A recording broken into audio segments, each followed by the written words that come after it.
Hello, my name's Trevor Witt, and welcome to this video about skilled drone piloting for road and bridge inspection. It's important to say this is probably the video where it's the most difficult to communicate these concepts because piloting is inherently hands-on. But this should give you some tools to go off and explore, do your own practicing, and kind of give you an agenda or a curriculum to test out your own skills, and then if you're a manager or department head, to look for those skills in your pilots who are flying your drones. So an overview of what I will cover in this video are some flight maneuvers where you can go out and have an increasingly difficult maneuvers to test pilot skill. Then I want to show you some resources from the National Institute of Standards and Technology, or the common name of the bucket test. This was something that I was a part of at K-State, and that K-State also helped develop in testing manual flying skills and orienting a camera in such a way to do proper inspections. I want to briefly cover some of the drone settings and then other resources to consider.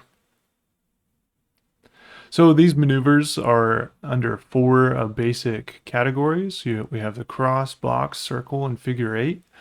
Each build up off of each other. And then there's two different variants of each maneuver, which is whether having the nose or the front of the drone in a fixed position, or there's the oriented variant where the nose is always facing the direction of travel. And then there's flying these different shapes at the same altitude, or there's flying them with a consistent changing height or elevation above ground. So for example, we have starting off the cross right here, where you have your operator and then the drone is a safe position out in front of you, typically 20 feet or so, taking it off to an altitude that is about 15 feet or a healthy height above anybody's heads that are around. Making sure you have a clear operating area free of any obstructions, and then just flying the drone with the nose facing away from you, forward, backward, centering again, and going left to right. As the user gets a better feel of this, you can fly it down and then rotate the drone around where then the nose is facing towards you, and then again rotating back where the nose is always facing the direction of travel, and the same thing with left and right, where the nose would face left and travel right.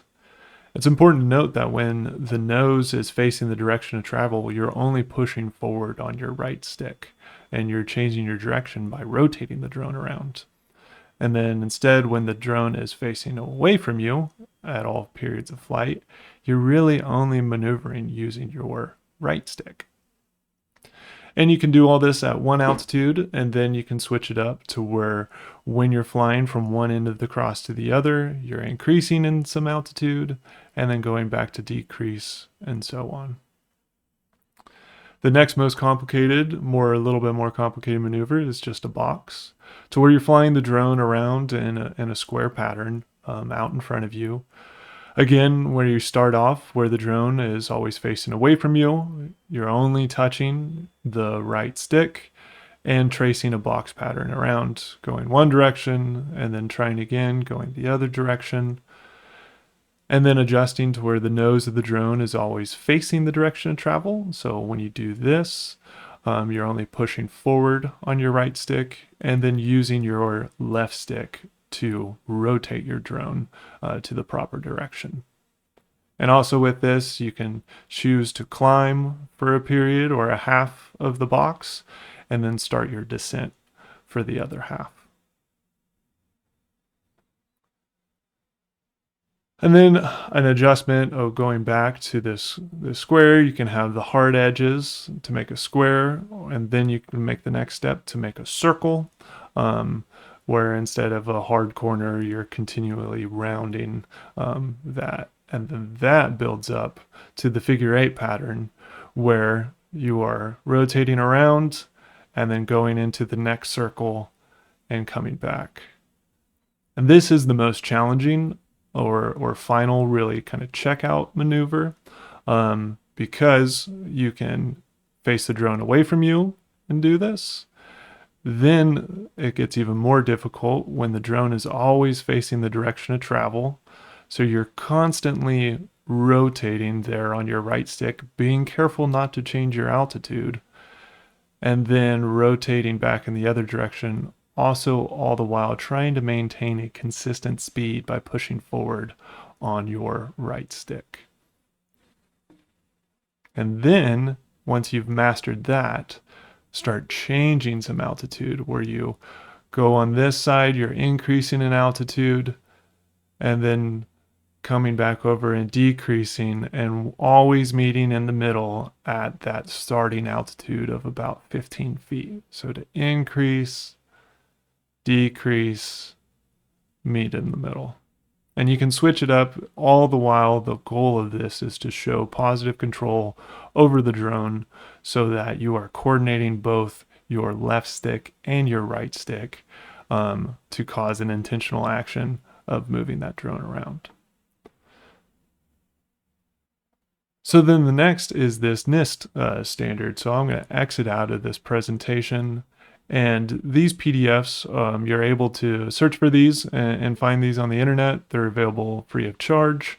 But there's two of them here. There's this full standards document, 16 pages or so, that talks about flying the drone and then orienting it in such a way to where you can inspect different objects and to look around. So there's this post test, or what we call the bucket tree. And that's something that can be made with any materials available at any hardware store. And that's what you see here is this kind of setup where you have 5-gallon buckets with printable targets on the inside.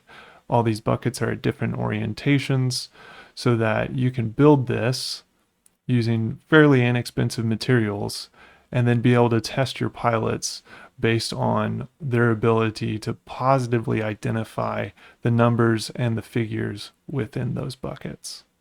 So I highly encourage you to explore these documents and potentially make your own bucket tree to test your pilot's abilities.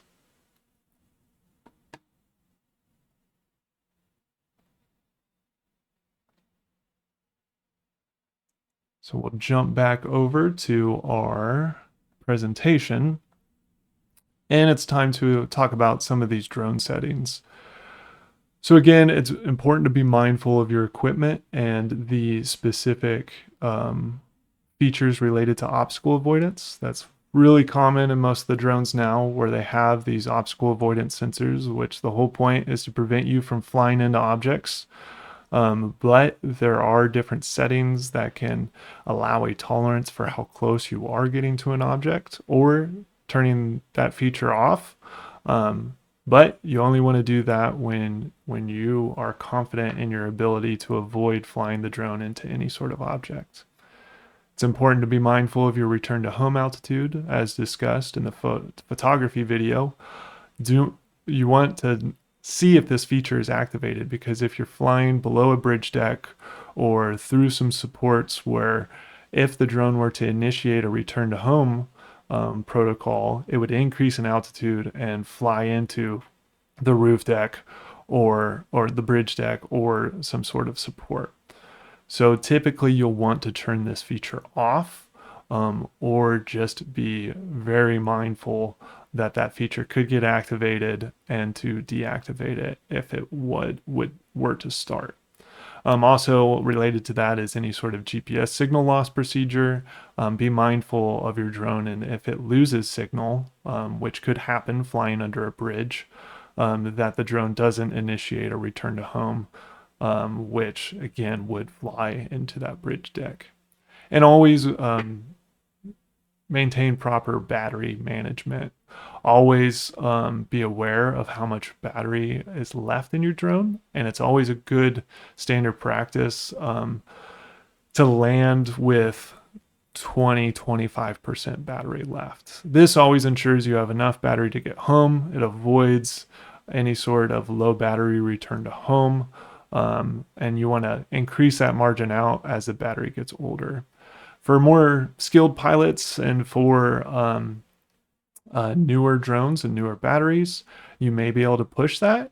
but you absolutely always want to land before that battery reaches 10%, because then you get at the edge of the power curve of that battery, and you get yourself into some precarious situations if the battery gets that low. Both because it could immediately begin to land the drone, and two, it's not good to have that battery below 10% for an extended amount of time.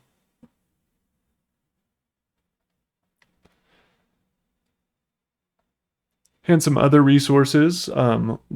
Consider some other equipment modifications. Again, with skilled piloting, you are going to be flying closer to your objects. So some drone equipment, they have propeller cages or distance arms where it's a physical block from those propellers or the drone being able to contact or contact an object in such a way where it would stop its ability to fly. There's also how the sensor's mounted. So some sensors can be mounted on top of a drone. This is really the most ideal situation for doing bridge inspections because then there's no obstructions in front of the sensor as opposed to those that are mounted on the belly of the drone. The kind of compromise are drones where it's mounted off the nose, and then the gimbal or that mechanism used to hold the sensor or camera can be pitched upwards to where it can see above the drone. So there's drones like that. For example, there's the Skydio. Check out their YouTube page. They have a whole bridge inspection workflow on there that I recommend you check out. Also, another brand is the Flyability Elos 3. This is a drone that has a whole cage around the entire drone. It's like a flying sphere. So that can really ensure that the drone isn't going to contact and crash, that it's got that protection throughout the flight. So that brings us to the conclusion of this video on skilled piloting for road and bridge inspection.